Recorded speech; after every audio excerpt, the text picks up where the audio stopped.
Welcome to Man Does Tech, where I solve the problems you didn't even know you had. You begin by confirming the image qualifies as editorial. It documents news, events, or public interest, so no model release is required. Next, export your file as JPG or TIFF in sRGB at 300 dpi.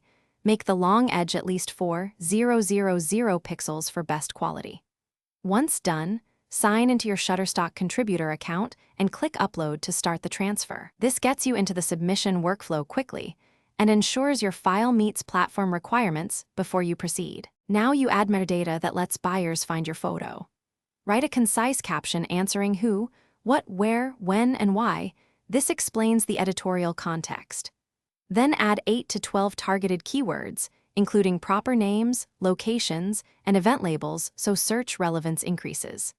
Make sure to set the asset type to editorial and pick news or editorial archive depending on the content. These steps connect your image to search queries and ensure it appears in the right editorial collections. Finally, review your upload for trademarks, logos, or sensitive content that might trigger flags, crop or annotate if necessary. Submit the image and then monitor the status in your contributor dashboard.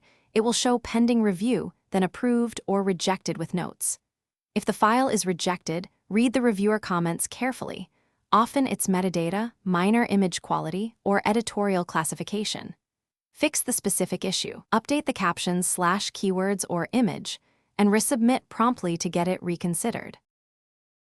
Thanks for watching. If you found this helpful, don't forget to like and subscribe.